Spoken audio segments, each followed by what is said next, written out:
Good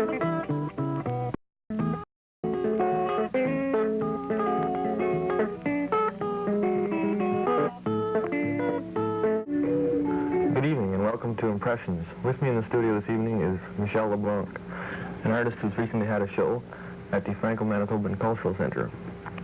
That was some of his recent drawings. Before we take a look at that, we're going to talk to him about some of his earlier work when he lived in Moncton. With your Bachelor of Fine Arts there in Moncton? Yeah, at the University of Moncton. Do you want to look at some of that work? Or? Sure, we could go right to the slides right away if you'd like. This one here is it's a pen and ink drawing that I've done before. These 5 drawings I'm going to show here are all work that before I went to university. This one is, at that point too, I was doing a lot of illustration for friends, like illustrating motorcycles or their cars or whatever. Just another example of, these are a pen and ink. These are also, these are just different caption of cars, automobiles. At that point I was drawing a lot of cars before I went to university. Very graphic. That one was sort of, I don't know, sort of a humoristic type drawing when you're playing with cars and a kid and you sort of put all your weight on the car and the wheels get all squished up and... The go sign instead of the stop. Yeah, sort of a there. Now you're getting into painting? Yeah, this is when I start to go to university here. And these are from live models in class, you see. Mm-hmm. What is the medium here? Usually with pastels or charcoals. This is a silk screen. I was doing some silk screen there at university also. I did a lot of graphic type of I think I recognize this image. Yeah, this is taken from the Raisin Maid. Right. This is another silk screen. I later made a huge sculpture out of this. This is a guitar player. I can see if you can see the image there. In action. Most of the composition is done out of just the color of the red. And there's a few little bit black lines to see. This is a reproduction of this is just the sketch to do a painting. This was reproduced later on as a big painting. I think it was 6 feet by 4. Did you say this was one of your only paintings? Abstract? Yeah, I didn't do too much painting, but mostly at that point I was doing a lot of sculpturing with plastic. What is the meaning of this one? Oh, that's just an abstract form. It's just showing textures and... This is one of the plastic sculptures that I'd made. Caption says, it's translated, it's, what if I tell her I was at the office? It's somebody preparing to tell a lie. Oh, yeah. This is just a belt. This tie doesn't do much for it because this thing is actually 4 feet long. Oh. And I had made a mold for it. I was molding a whole series of them and then painting it with plastic. So, how is this mounted? It's just by itself. It stands by itself. And you just put it on the floor, on the wall, or whatever. Did you sell any of these sculptures? Oh, yeah. Yeah. Do you do any... there was one with more belts that you... Yeah, that's now in yeah, that was in town. In the town hall, city hall in Dieppe, New Brunswick. They used that in there sort of as a decoration. It was a bigger... It was made from these belts, but there was a whole series of them. It was a big, like a wall panel. They wanted to tighten their belts. Yeah, that's where they put it up there. This is another one. This is like an object sculpture. When you first approach it, it seems like an object. It doesn't really show you that it is a sculpture because just the way it's made. Is it an open box? Sort of? Yeah, sort of, with a sort of a square tongue coming out of it. It's the same or another one? Yeah, that's the same thing, just from a different angle. There was only one. It's made out of plaster and painted with plastic paint. This is molded plastic again. I had at that point also made an art show in Moncton, New Brunswick, at the CBC Art Gallery, and their art gallery there. Mm-hmm. What is this one? This one is sort of it was sort of a lobster tail. Now this one here is another series that I'd done. I was calling these my strawberry sundaes. Oh yeah. And they were huge plastic. They were painted with very plastic. This is just a different They just sort of stand combination. Yeah. They're basically just two-dimensional? Yeah, they're on plywood. They're just painted on plywood. Yeah. And they're held with a plastic base, circular base. Oh, yeah. Title of this one? This one here I called Regina. Oh, and, what's it made of?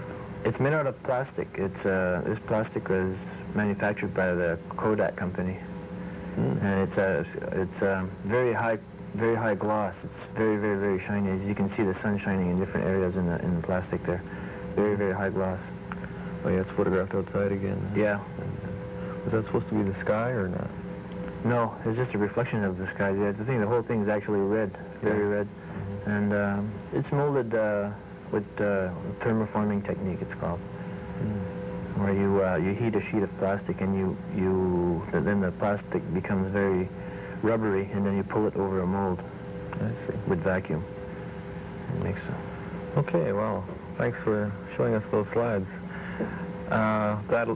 Those were all done in Moncton. Yeah, all those. Yeah. And all these slides. Yeah. Since you moved to Winnipeg, you changed your style? Yeah, sort of. I guess I've gone more realistic again. I guess when I think about it now, I went back to what I did before I went to drawings before I went to university. And now I'm back to doing drawings, but they're a little bit more realistic, and it's all pencil drawings, as you'll see at the show, I guess. Why did you move out west? I don't know, they said go west, young man, so here I am. Young man went west. Well, that's a good thing. Yeah, I like it here. There's a lot of sun, and it's Winnipeg's been good to me since I've been here, so probably stay here a little while more. So, have you been working outside the art world at all, or? Yeah, I was working for Boeing of Canada. I was an inspector for a while. Is that where you did some plastics forming too and stuff? No, I didn't do it. I did some for them on a production line. They were manufacturing bathtubs there. Oh yeah. And so I worked with the plastic. Not very creative, but very interesting. Yeah. And then you got into drawing. Yeah. Now I'm doing basically find a lot of drawing. inspiration on the prairies. Yeah, I've been starting to sketch out on the prairie and taking photographs and working with the elements that are out there in the prairies. You work mostly from photographs? Yeah, mostly from photographs, or sometimes combine some elements from reality or whatever. Well, I guess we could go directly now to the gallery at the Franco-Manitoban Cultural Center and roll that tape. Good. This is the work you call the Près d'en Haut. It's a panoramic view of yeah, it's an actual scene in Près d'en Haut in New Brunswick, and it's an area where the Acadians had resettled after they had been brought down to Louisiana. In 1755, they had been brought down to Louisiana after the war with the English.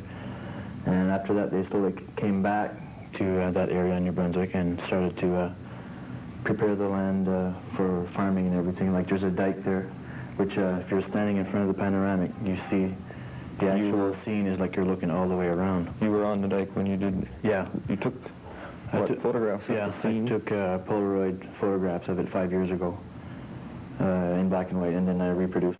Out a pencil. It's a pencil drawing. And you use different kinds of pencils, or? No, I strictly use an HB pencil. Some people prefer using different shades of pencil. I like using just the HBs because I can control the shading and everything just by the amount of pressure that I put into the paper. Okay, tell us about the scene actually here. What? This is sort of I've done this drawing as a tribute to the Acadian people, because at this point when they came back to this area and to start the farming again and everything, they had to build a dike so that they can use the marsh here, because they had a very hard time of acquiring land. And that point to after the American independence, the Loyalists were starting to cross over into Canada, and they were getting land from the English too. They were given rights to the land, but the Acadians couldn't get any rights to the land. They still had to pay taxes to use the land or whatever. So they were trying to do the best they could with what they had, so they had to build dikes and everything. At that point also they started fishing. Before that they were strictly farmers, and at that point they started fishing too. So these are fishing boats here? Yeah, those are typical East Coast fishing boats. What is the name of this river? That river that runs in the back there is the Petitcodiac River that feeds right into the Hudson Bay. And Bay of Fundy. The Bay of Fundy is which direction from here? Well, to the left would be the Bay of Fundy, and then to the right, that goes right into the city of Moncton. That river has the highest tides in the world. It also has a tidal bore that comes in every year. I mean, every day, every 24 hours there's a tidal wave that comes in. It's actually something to see on tours. And it comes up to that dike, so those boats are then in water? Yeah, no, or not? To the dike it's only... during spring? It's affected, yeah, by the moon, by full moons. It's affected by it that way, and then the water will come up to the dike, and then the boats will be floating, so that they can use them. And this village, it's... That's the same village on each end. It's just, that's why I'm saying it's a panoramic, complete panoramic. That's the town of Pré-d'Enhaut? Yeah, that's the town of Pré-d'Enhaut. It's the region there is called Memramcook. It's in the Memramcook area of New Brunswick, which most of the Acadians are from. That's where they started, Oregon, whatever.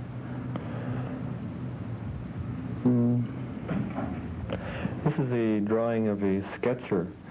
Someone you saw at work. Is it someone you know, or...?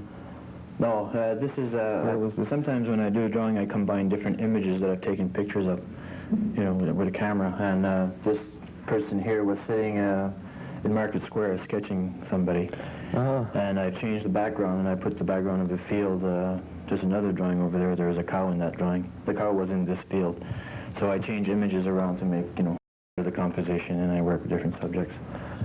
This one's called Inspiration.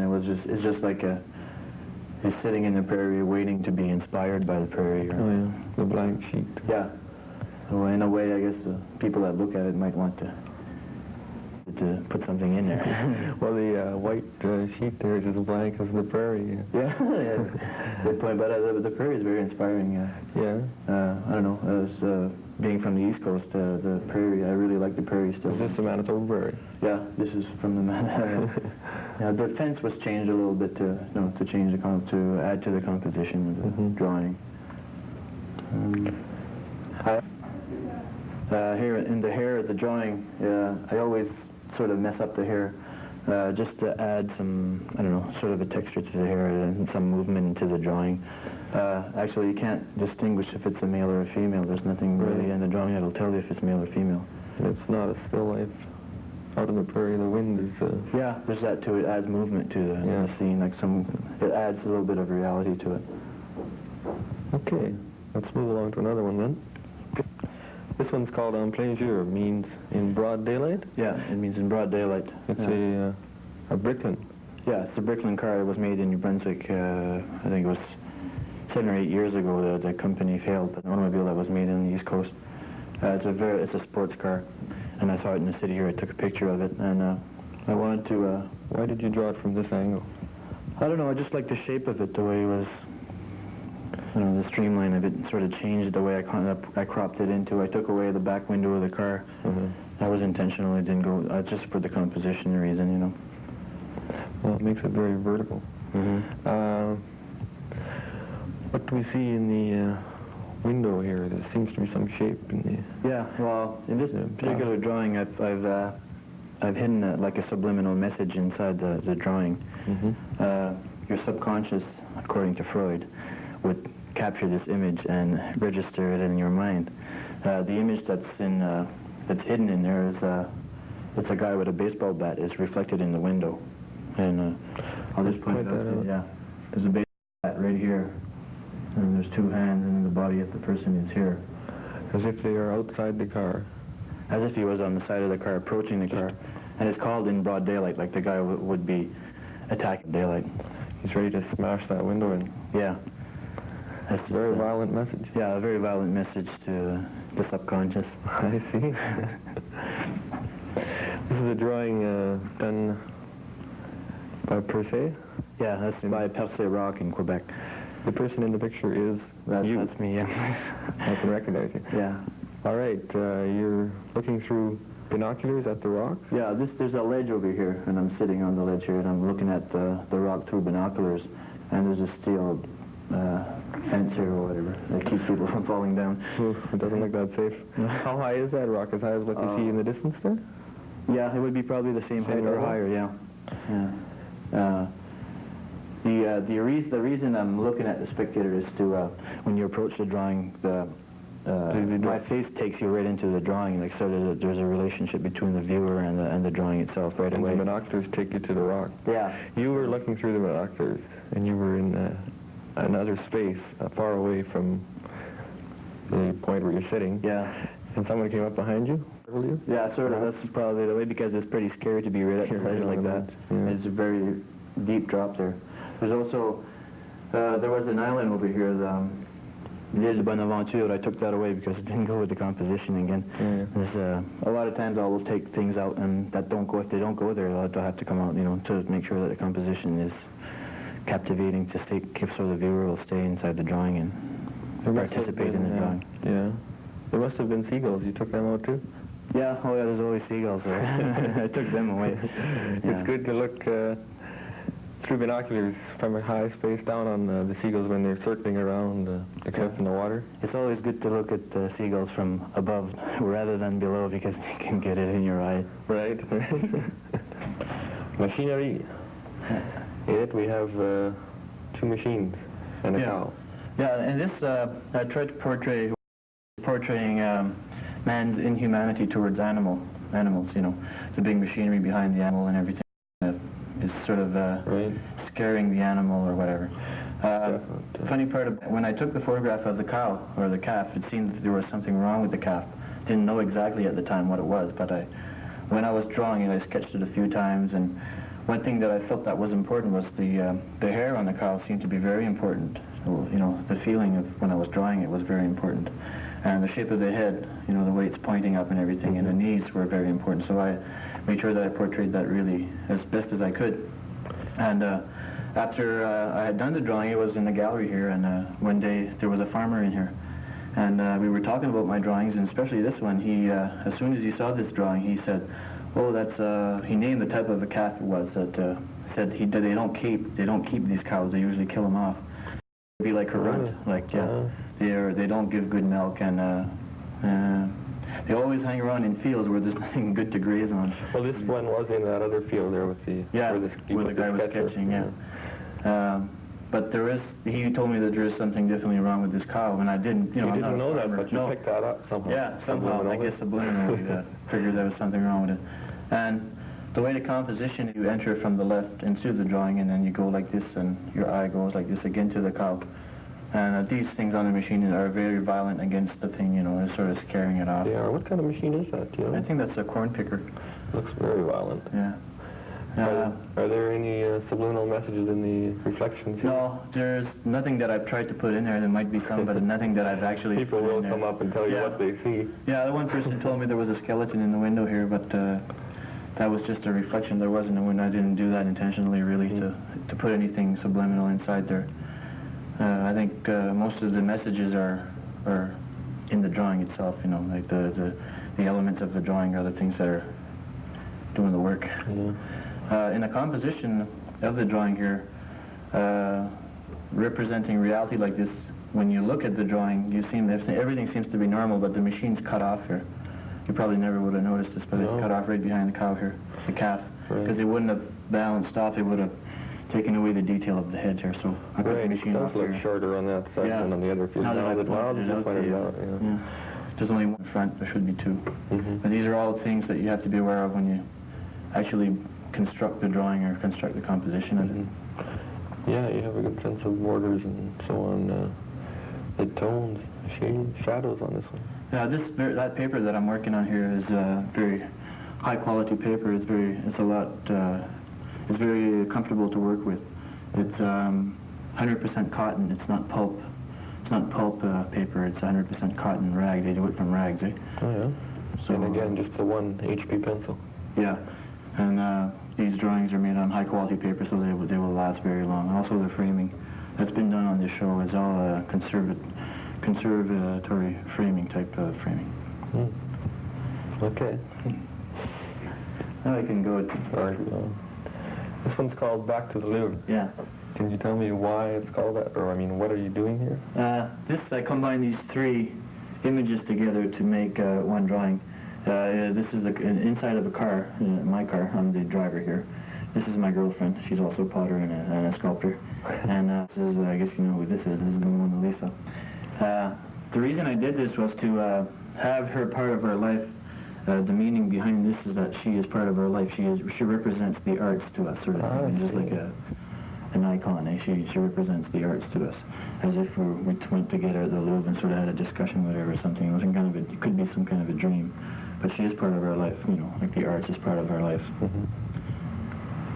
Why are you driving in what are you in the prairie here again, or what? Yeah, well, this was in a park in the city here. I tried to make the trees in the background look a bit, I don't know, Renaissance type. Yeah. The background of the Mona Lisa is kind of like that. A bit, the trees are almost dead or whatever. Yeah, they're different for Mona than for... Yeah. That's basically it.